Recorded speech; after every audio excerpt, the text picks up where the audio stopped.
All right, so my name is Ferdinand Goetzen. I'm the Chief Growth Officer at Recruitee. We're one of the fastest growing SaaS companies in the country at the moment. Next week, I'm going to have to stand in front of the Deloitte Fast 50 jury and give a similar talk, hopefully a little bit more sophisticated. I'm going to wear a suit. And I'm going to talk today a little bit about how to scale your growth. And I know this is a really ambiguous title. Today, I was talking to my colleague Serkan, who's our data protection officer, and he said, this is a tautology. Like, growth always has to scale, right? Growth and scaling is the same thing. It means the same thing. And he's absolutely right. But when I thought about it, I kind of decided to stick to the title because ultimately what I've noticed is in the field of growth hacking and growth, we're always seeing this kind of shortcut mentality that growth hacking is about finding the most results with the least amount of work and the least amount of input. And this is something that's almost become dogmatic if you look at people like Neil Patel or people like Josh Fechter. I'm sure some of you might be fans. I'm not particularly, even though they're really great guys. Ultimately, very often there's this shortcut mentality. How do we find the most results with the least amount of work? And the thing is, that's great if you're trying to build your first 200 clients, hacky tactics, scraping LinkedIn lists and stuff. Awesome if you want to get 200 clients. But what if you want to build a 100 million euro company, or a 500 million euro company, or a unicorn, or a multi-billion euro company? These tactics often don't cut it. That's not going to make you grow from 2-3 clients to over 5,000 clients. So I want to talk about the core principles, because I'm going to give you some examples of growth hacks, but ultimately what I'm going to say quite often in this talk is that every company is different, every industry is different, every product is different.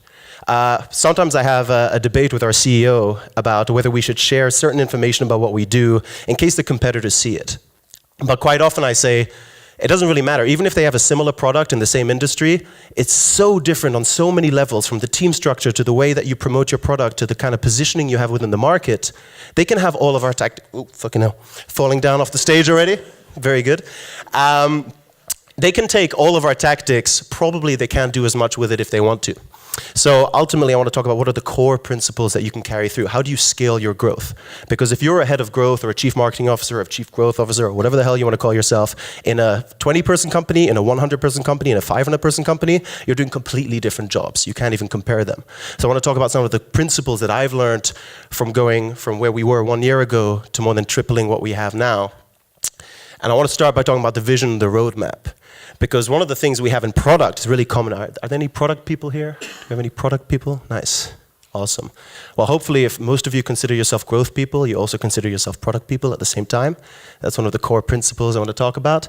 But we very commonly in product have this vision, this roadmap, thinking about how is this product going to look in 1 year, in 2 years, in 3 years. And the same should go for growth. Think about what you expect your company to look like 1 year from now, 2 years from now. And the way I like to do it, at least the way we've done it at Recruitee, is we ask ourselves, what is our goal? And of course, you might think, okay, what, in 10 years, 20 years, 30 years? But in the next 2-3 years, what is your goal? And our goal is to reach a valuation of 100 million or plus, if that's a commercial goal. And I ask myself, what would the company look like in that stage? What is the ideal setup I would want? If I could have any setup in the world, how would it look like? And then I try to retroactively kind of work backwards and think about how do I reach that stage. So you always have kind of like your core foundation. You need a solid foundation for growth. Anyone here who started a startup has probably had that experience of starting really early. You build a bunch of stuff, it's all duct taped together, and then you get to like 20, 30 people and you realize, oh shit, none of this stuff scales. You have to fix everything and redo everything. We had exactly the same experience. It's completely normal in a startup. So building a solid foundation, already a really good start. Then you want to professionalize that foundation, you want to think about an advanced foundation, and ultimately you want to try and go towards your ideal setup. Probably you will never achieve this ideal setup, but by having an idea of what this ideal setup would look like, I'm always trying to think about other companies similar to ours, B2B SaaS companies who are 1 year, 2 years, 3 years ahead of us. What does their setup look like, and how can we get there? And this can be thought of in a general way. How do I generally want the growth of this company to look like? It can also be quite specific. So if we're hiring for content, we have a content marketing manager, Adri, is sitting here. Put your hand up so everyone awkwardly looks at you. So when we were hiring for content, this is exactly what we thought. We thought initially, what is our foundational setup? Our ideal setup is having a head of content, a social media manager, 2 content marketers, an SEO specialist, and maybe 2 to 3 designers. That's like our ideal setup. That's what we would want ideally. But how do we get there? So we started off with a growth marketer and a designer. We expanded that on to a content marketer, growth marketer, a designer, and 1 or 2 freelancers. This is where we're at now, sort of. Then you want to have your more advanced setup, and you work your way towards the ideal setup. And this can be for something like hiring. It can also be for something like data tracking. What is the most advanced thing you can think of for your industry? It'll differ depending on your product, depending on your market. Maybe you want full event tracking, advanced data attribution, data warehouses. I don't even know what that is, but you apparently need it. I'm sure Gabor could tell you a lot more about this because he's much more of a data guy than I am. But we thought about what is the core thing you need. Well, your Google Analytics and your CRM and your sales marketing alignment. What is the next level? The next level was conversion tracking, lead scoring, data reporting. And what is your next level beyond that? Event tracking, data attribution, qualitative data, this kind of stuff. So it's useful to always think about how is this going to look 1 year, 2 years, 3 years down the line. Because even if you're just an executor or you're an intern at a company, there will come a point where you're going to have to think about these things. And the earlier you think about it, the more likely it is that future you is going to thank past you for making the right decisions. So the way we try to do this is we make up a roadmap for growth. On the basis of this roadmap, we make OKRs, objectives and key results. There's a whole talk on YouTube by one of the guys from Google explaining how the OKRs work. And on the basis of OKRs, we create KPIs for the team, for the members of the team. And this is how we try to go from the big vision down to the actual micro stuff. How do you actually make that vision a reality over the course of 6 months, 1 year, 2 years, 3 years? So one of the core things that I think is really important is that you have the right team. You want to build a great team, and there's so much stuff out there. There's so much to read. There's so much dogma. There are so many examples of companies doing it right. But if you look at every company, it tends to be very different. I think one of the problems I see a lot is that people read a lot of books, and then they try to apply what they have in the books directly to their company's real life. And that very rarely works out because you need to figure out what works for you, what works for your product, what works for your market, what works for the team you have. Maybe you have one colleague who's a giant pain in the ass and that throws everything upside down. Like, you never know what's going to get in your way and what's going to cause a blocker. So the first thing when it comes to the team, you want to focus on the mindset. The mindset is the most important thing. We try to hire on the basis of ambition, potential, and we tend to go more for junior people with a lot of potential than for senior people with more traditional views. Because the mindset is the most important thing. Because if you have a product like ours, which is constantly changing, and you're in an industry that is constantly changing, Google just released a competition to us. It's not a great day when Google releases a competitor to your product. Everything's changing all the time. So first of all, you're never going to have someone who has all the knowledge in the world.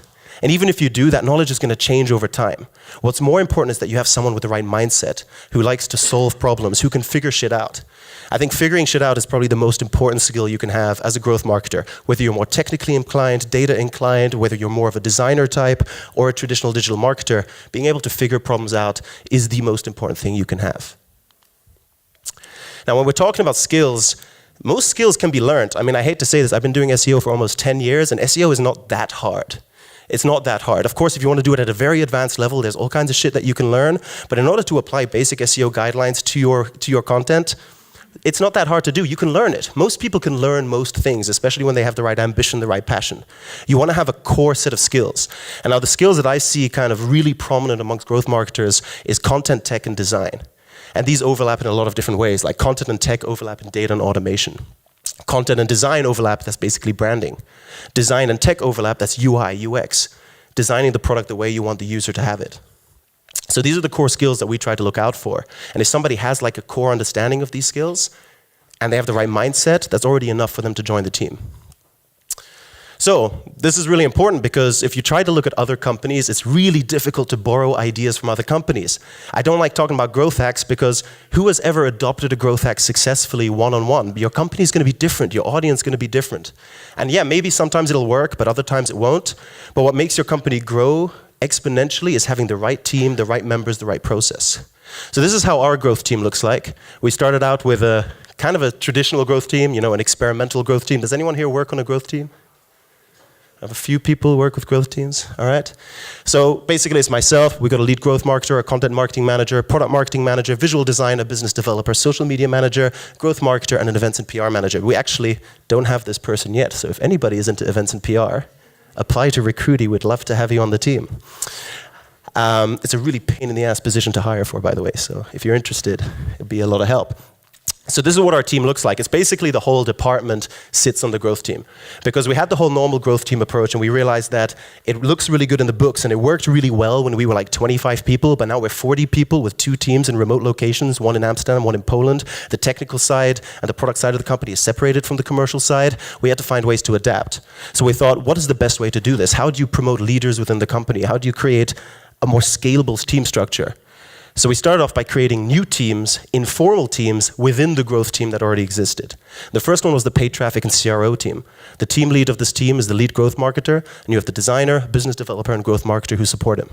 And this team lead is responsible, takes ownership, has to make sure that everything gets done, has to report to the KPIs, and very often you'll find that the same people are in multiple teams. And sometimes you'll have somebody who's a team lead in one team, but not a team lead in another team. The whole point is thinking about scalability. Right now, you might say, well, what's the point of having 3 teams if half of the people in all the teams are all the same people? But what happens when we hire the next 5 people or the next 10 people? How are we going to scale this moving forward? Same thing with a content team, which focuses mainly on the content activities. The team lead here is the content marketing manager. And we have a product marketing team. How do you take your product to market? We have a very feature-heavy product. You know, our product is a bit of a Goliath, so you have like 20, 30 different features. Last month, we released something called the Scheduler. It's basically Calendly built inside our product as just one small feature. So you need to have a go-to-market strategy, really clear on your messaging, really clear on your definitions. The way we keep all this together is KPIs. Does anyone here have KPIs at their company? Just get an idea? Yeah, KPIs are a pain in the ass, aren't they? Yeah, huge pain in the ass. And we were trying to do this, and I was trying to come up with KPIs, and it was really easy for some people. And I thought, how do I do a KPI for the designer? Like, what is a KPI for a designer? Is it the amount of stuff he designs? Well, maybe one project is 10 times bigger than another project. So we decided to make KPIs by team. One of the reasons we created this team structure is that every team has a KPI. The team lead is responsible for that KPI, but that team lead then needs to get on everyone else's nerves to make sure that KPI is met. So for the content team, it's things like the SEO, it's like the blog, it's the visits, it's the weekly meetings. Same thing for paid traffic and product marketing. Specify KPIs per team. Those KPIs tie in directly with the OKRs. The OKRs tie in directly with the vision and the roadmap. We also have interdepartmental teams because of the nature of our company. Just to give you an example, that you don't have to follow what's in the book. You know, not everything Sean Ellis says is gold and 100% adaptable to your company. You know, he's a genius and really clever guy, but it might not necessarily work if you have a totally different kind of business model. So we have a product growth team, which is three product designers and 3 growth marketers who work together towards product growth. Everything from UX to UI, referral marketing, in-app onboarding, everything that grows the product. That's this team. We have a market expansion team, which includes salespeople, regional managers, support people, all about how do we expand to new markets. Growing in the States is great, because once you have something that works, you just double, triple, quadruple. Every time we want to double something, we have to translate it to German or French or Italian, and then we have to figure out German people don't like taking new products, and you know, they retain better, and there's a whole different kind of set of challenges purely because of the nature of our expansion strategy. And finally, we have a branding team, which tries to align the design points of view, the marketing points of view, and the core vision of the founder's point of view as well. Now, we have a joke in our company. This is probably the only graphic I've ever created that was shared quite widely on the internet. It's the only time it's ever happened, because it's the only thing of value I've probably created. And it led to a little bit of an internal joke in our company, which is everything is growth. Because everything is not growth, but growth is in everything. And people say, what the fuck does growth even mean? What is the head of growth? What does the head of growth do? Isn't the CEO kind of the head of growth? Or isn't sales growth? Isn't support growth? Isn't building an amazing product growth? Well, the simple answer is yes. Everyone contributes to the growth of a company. Ideally, most companies want to grow. Even if you're a non-profit company, you still want to grow, right? You want to get more supporters, you want to get more funding. There's all kinds of goals you might have. Now, if you look at the kind of traditional, is everyone here familiar with the pirate funnel? Yes, we've got a few people. So the pirate funnel, again, a really good example, a great example of how to track your customer journey, but you need to adapt it to your business model. So for us, we drive traffic to the website, we convert that into leads. Those leads are then activated, we give them a wow moment within the product. Then we try to draw revenue from them, get them from a trialing user to a paid user. Then we want to retain that user over time. We want that user to keep paying every month. If you have a subscription-based model and your users don't pay every month, you're kind of screwed. And finally, you want them to refer other people, build loyalty, and ultimately, you want them to expand their plan. Now, one of the things that's very unique about Recruitee is we're one of the few SaaS companies in this continent who actually have negative churn. What that means is that the amount of revenue we get through people expanding their plans outweighs the amount of revenue we lose through churn. What that means is that if I quit my job today and everyone in my team stops working, we still grow 2 to 3% every month. This is why it's so important to focus on every stage of this funnel. But again, if you look at these stages, everyone's involved in every stage. If you look at activation, growth is we're making onboarding plans, we're making onboarding automations. Sales is making sure that they're managing the expectations of the customer. Product is making sure that the product is great, that people get wowed by the product. Support is making sure that they're making people feel comfortable with the product. Customer success is making sure people are successful with the product. So what does growth actually do across this customer journey? Well, we own the metrics. This is kind of how we see it. Our job is not to tell people what to do. Our job is not to do everything. Our job is to look at the customer journey from the moment before they heard of you till the moment they decide to never use you again, and think about which metrics are lagging behind and how do we improve those metrics. And we then try to coordinate the resources and the people and the teams to help tackle it. And I think one of the things I see is this kind of siloing. Sometimes you have these growth teams that work almost entirely independently from the rest of the team. Like sales and marketing alignment is a huge challenge in a lot of companies.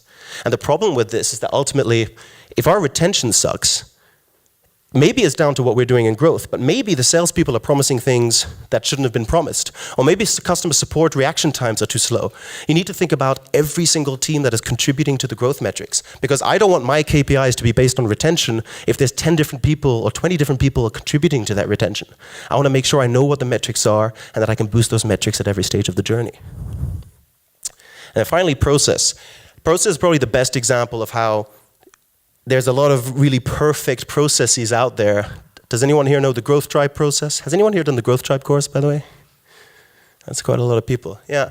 So you have the Growth Tribe process, you have the Sean Ellis process, and they're very circular, It's usually about, you test, you predict it, you figure it out, and then you check the data, and then you know what's going on, and this is very similar to that. The process we run is we set a goal, we come up with ideas, we prioritize those ideas, we test them, we analyze them, and then we optimize and we iterate. The thing we do differently is that this is not circular. Because what I've noticed is that there's more and more companies out there that are priding themselves in how many experiments they run per week. And the thing is, if you're running 20 experiments per week, it might be that you're super experimental, or it might be that all your ideas suck. And they're all failing, and that's why you have to run 30 experiments to get an idea. If you're a genius and every idea you have is fucking gold, then go with it. You shouldn't be experimenting just for the sake of it. If you have an experiment that works, you need to scale it. And this is one of the things that's really important. It shouldn't actually be that iterative in the sense that if you have a goal, you want to reach a certain metric, come up with the ideas that will reach that metric. If those ideas are good, stick with them and scale them. Don't just experiment for the sake of experimenting. So the way we do this, we manage it all in Asana. I know there's a lot of great tools out there. We use Asana. It works really well. This is what it looks like. We have the whole department sit together every 2 weeks. We put ideas in the pipeline, we prioritize them, and then we run them through this. So you can see it here, all the way from sprint ideas to approved, to doing, to done, review, and so on and so forth. Now, one thing we do differently, I think, compared to a lot of companies, is we differentiate between experiments and projects. So it drives me crazy when people say, I have this experiment, I want to revamp all of our email automations. There's no fucking way you're going to do that in 2 weeks, ever. You can't revamp all your email automations in 2 weeks. You're not going to create a complex in-app onboarding experience in 2 weeks. What you do is you have experiments, which is for validating core assumptions, validating ideas you have, validating hypotheses. This can be done in 2 weeks. And then you have larger projects, things that you work on over a long period of time. Like we decided to make our blog multi-language, the first multi-language recruitment blog in the world. That can't be done in 2 weeks. It's just simply impossible. So here's an example of how we do this, because sometimes you have a new channel, you want to test it out, you test it for 2 weeks, and then you scale it into a project. But sometimes it's the other way around. We say, this is a project we want to do. Let's try and validate the core assumptions of this project.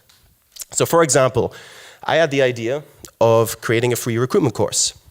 I thought, wouldn't it be great if every young recruiter could get the best recruitment course online for free, and that in the flow of this course, we would work the usage of Recruitee into it. Which would mean that every young recruiter kind of graduating or starting to get into their job would start using Recruitee, and they would start liking the platform. And even if they can't have decision-making power on a tool in the next 2 to 3 years, eventually when they do, they'll have had that great experience with Recruitee in the past, and they'll think of it as a tool of authority. So we thought this was a really great idea, but building a whole course, putting it online, generating ideas for it, you can't do that in 2 weeks. That's 3 months of work, 6 months of work, and tons of investment. So what do? We scale it down into an experiment. We say, let's do a smokescreen test. A smokescreen test is basically we sold a course that didn't exist. So we put it out there, we made a landing page, sign up. We said if we get 500 signups, then this is a good idea and we're going to actually build the course. We ended up getting 280 signups. It didn't meet the minimum standard of success, so we killed the idea. But what it meant was that we didn't spend 6 months building something that didn't work. We spent 2 weeks experimenting with something that didn't work in the end. And we still managed to take a lot of learnings out of this process. Now, the way that we run things at Recruitee, because does anyone here work in a holacracy? Nice. How do you like it? Mixed feelings. Yeah, so I really love the idea of a flat hierarchy. I think it's great. I don't think it exists. I've worked with over 400 companies over the last 5 years, and there's always a pecking order. You know, the intern is never going to tell the CEO what to do. It doesn't matter what kind of system you have. That's just how it is. So it's like, you know, we're all kind of equal until somebody who's more important doesn't want something, and then it kind of goes down the toilet. That's my experience.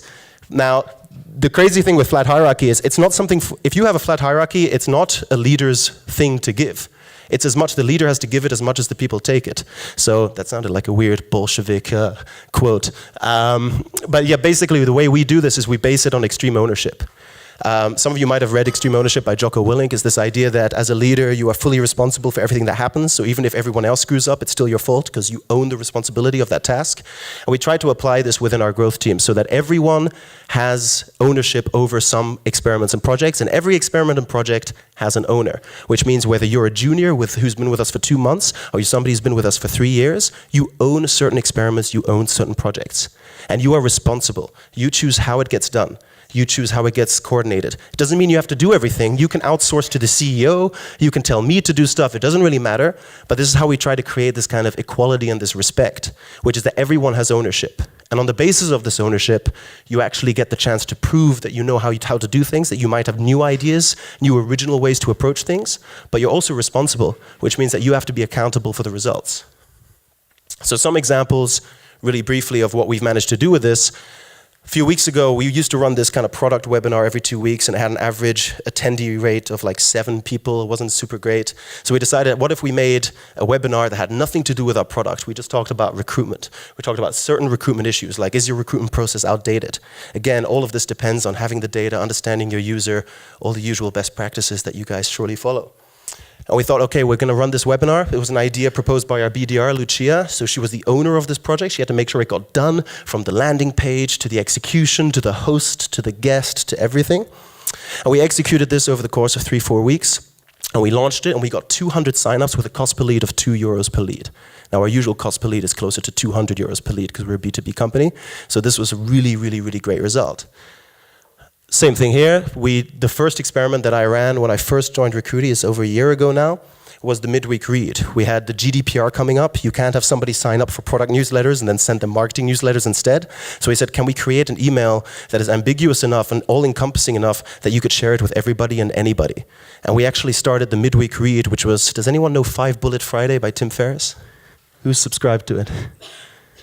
Okay, nice. So we tried to make like a recruitment version of that. So a way less exciting, sexy version of the 5 Bullet Friday. And we started launching this. We actually built it to a subscriber list of over 8,000 subscribers. We've managed to hire people thanks to this list, and we use it for employer branding, we use it for marketing, because ultimately you need to understand your users. Our users are not always in the position to make a decision on a product.